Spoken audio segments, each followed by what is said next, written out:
खोटं आहे हे. माझ्या आईसाठी मी लग्न केलं. थोडं सावरत पल्लवी बोलली. अभिजित हसला. त्याचं हसणं उपहासात्मक होतं. तुझ्या भाषेत मी एक पाताळयंत्री कूटनीती करणारा व्यक्ती आहे. मग मी हे नाही का शोधून काढू शकत की तू नक्की धोका का दिला? अभिजित बोलला, पण अजूनही पल्लवी नाहीच बोलत होती. ठीक आहे, ऐक. जेव्हा मी तुला विचारलं तेव्हा तू मला सांगितलं होतं की तुझ्या आईने मरता मरता तुला शेवटची इच्छा सांगितली. पण जेव्हा मी चौकशी केली तेव्हा मला कळलं की तुझी आई तर हार्ट अटॅकने जागीच मरण पावली होती. मग ती मरता मरता कशी बोलली? आणि दुसरी गोष्ट, जेव्हा मी तुला सांगितलं की मला बिझनेसमध्ये इंटरेस्ट नाही, मला रिसर्च करायचे आहे आणि मी सगळ्या कंपनीचे शेअर सतीशच्या हवाले केले, तेव्हाच तुझा माझ्यातला इंटरेस्ट कमी झाला आणि सतीशमधला इंटरेस्ट वाढला. हाऊ स्ट्रेंज ना? आणि आता पुन्हा जेव्हा 7 वर्षापूर्वी कंपनी माझ्याकडे आली तेव्हा तुला माझी आठवण आली आणि तेव्हापासून तुला पुन्हा तुझं प्रेम आठवायला लागलं, अभिजित म्हणाला.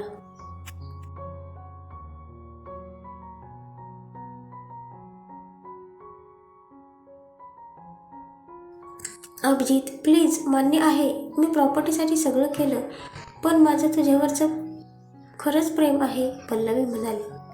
पण माझं तुझ्यावर अजिबात प्रेम नाही आणि कधीच नव्हतं, अभिजित शांतपणे तिला बोलला. तू सतीशकडे परत जा. त्याचं तुझ्यावर खूप प्रेम आहे, अभिजित म्हणाला. हां, तिने डोळे पुसले आणि ती उठली. आणि हो, अभिजित बोलला आणि तिने मागे वळून पाहिलं. त्याच्या डोळ्यात खुनशी भाव होते. त्याने फोन ओपन केला आणि तिला व्हिडिओ दाखवला. तिला धक्काच बसला. आता ती जे काही बोलली होती सगळं रेकॉर्ड झालेलं. तिने त्याच्याकडे पाहिले. अनन्या, आणि माझ्या आयुष्यात काही ढवळाढवळ करण्याअगोदर हा व्हिडिओ नक्कीच आठवून बघ. ही धमकी होती त्याची. खरोखरच त्याचं अनन्यावर खूप प्रेम होतं आणि हे त्याचे डोळेच सांगत होते. तिने त्याच्याकडे पाहिले आणि ती निघून गेली.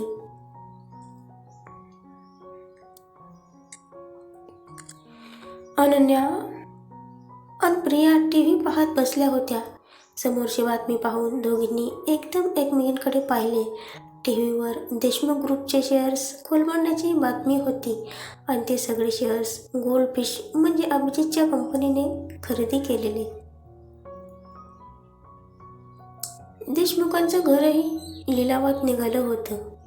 टीव्हीवर तो बंगला दाखवला जात होता. तो बंगला पाहून अनन्याच्या डोळ्यात पाणी आलं. तिला आठवलं, याच बंगल्यात तिचं बालपण गेलेलं, एक मोलकरीण म्हणून.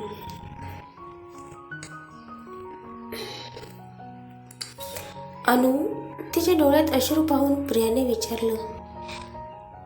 प्रिया, अगं, याच बंगल्यातून मला अक्षरशः फरफटत बाहेर काढलं होतं. या लोकांनी, तुला माहिती आहे, यांनी माझ्या आईवर चोरीचा आळ आणलेला आणि तेव्हाच आम्हाला घराबाहेर काढलेलं. आईने मला मावशीकडे सोडलं तेव्हा त्या दिवशी मी माझ्या आईला शेवटचं पाहिलं होतं. त्यानंतर मी कधीच दिसली नाही, कारण ती वैतागली होती. माझे वडील तर मरून गेले माझ्या जन्माच्या अगोदरच, पण आई तरीही जगली माझ्यासाठी. तिने त्याच घरात धुणी भांडी केली, एक आशा घेऊन की कधीतरी हे लोक माझ्या मुलीला स्वीकारतील, तिला स्वतःचा हक्क मिळेल. पण त्या दिवशी ती राजश्री देशमुख एखाद्या राक्षसासारखी वागली. तिने चोरीचा खोटा आळ घेतला आईवर आणि आईला खूप मारलं. मी फक्त 10 वर्षाची होते. आईला असं मार खाताना पाहून मी मध्ये पडले तर त्यांच्या मुलीने, राणीने मला बेशुद्ध होईपर्यंत मारलेलं आणि फरफटत बाहेर फेकून दिलेलं. ते पाहून माझ्या आईच्या सहनशक्तीचा अंत झाला. त्या दिवशी मला सोडून तिने सुसाईड केलं. खरं तर हे लोक खुनी आहेत माझ्या आईचे, अनन्या रडत होती. प्रियाने तिला कुशीत घेतलेलं आणि थोपटत होती. आज आनंद होतोय यांना या स्थितीत पाहून, खूप आनंद होतोय. एका हाताने टीव्हीकडे बोट दाखवत आणि दुसऱ्या हाताने डोळे पुसत अनन्या बोलली. म्हणजे त्याला सगळं माहिती आहे आणि फक्त तुझ्यासाठी त्याने हे सगळं केलंय? प्रिया तिच्याकडे पाहत बोलली. अनन्याने चमकून तिच्याकडे पाहिलं. तो पाहून अनन्या गोंधळून बोलली.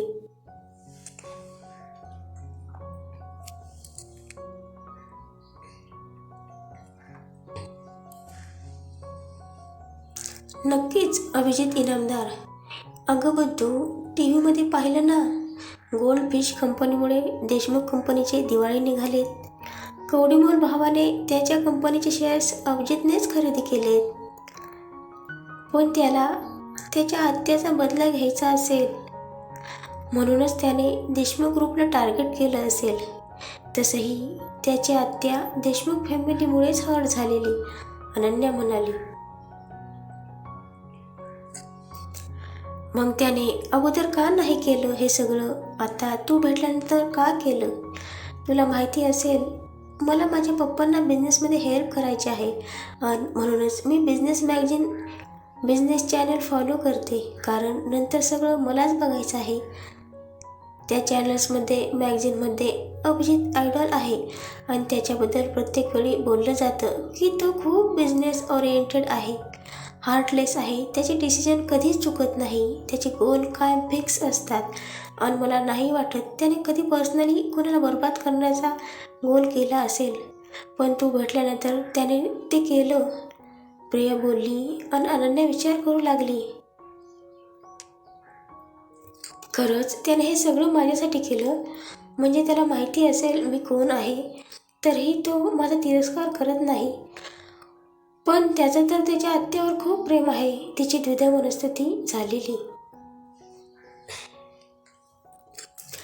इकडे अभिजित त्याच्या फोनमध्ये अनन्या आणि त्याचा काढलेला सेल्फी बघत होता. तेवढ्यात जॉन धावत आला. त्याला असं आलेलं पाहून अभिजितला काळजी वाटली. काय झालं? काळजीने अभिजितने विचारलं. छोटे साहेब, आत्ताच खबर मिळाली. घरच्या लिलावामुळे संतापून मिस राणी देशमुख पुण्याला गेल्यात, जॉन बोलला आणि अभिजितच्या काळजात धस्स झालं. त्याने पटकन अनन्याला फोन केला पण ती रिसीव्ह करत नव्हती. त्याने मायाला फोन केला तर तिने सांगितलं अनन्या झोपली आहे म्हणून. त्याने जॉनला काही इन्स्ट्रक्शन दिल्या आणि गाडीत येऊन बसला. त्याने गोपाळला पुण्याला येऊन जायला सांगितल्यावर त्याला देशमुख फॅमिलीवर विश्वास नव्हता, कारण या लोकांनी अनन्या आणि तिच्या आईवर केलेले अत्याचार त्याला माहिती होते. त्या दिवशी अनन्याच्या बुकमध्ये तिच्या आईचा फोटो पाहून तो चक्रावला होता, कारण त्याने अनन्याच्या आईला प्रत्यक्षपणे पाहिलेलं त्यावेळी तो फक्त 10 वर्षाचा होता.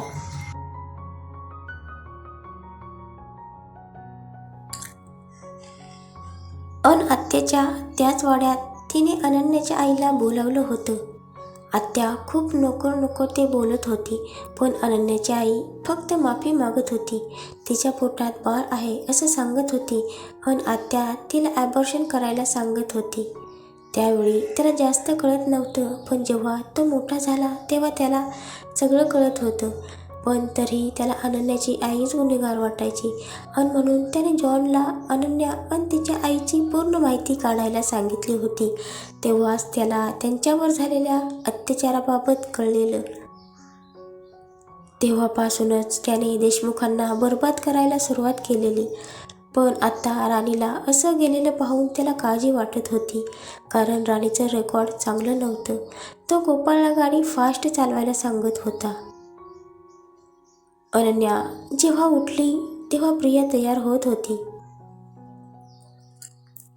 कुठे चालली आहेस? डोळे चोळत अनन्याने विचारलं. अगं, थोडं बाहेर फिरून येऊया. तू पण येते? आवर पटकन, प्रिया बोलली. अनन्या पटकन उठली आणि आवरलं.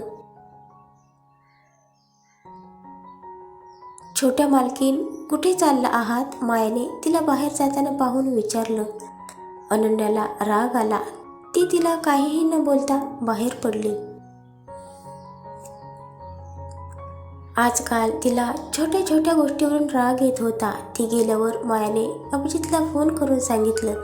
त्या दोघी फिरत फिरत जवळच्याच मॉलमध्ये आल्या.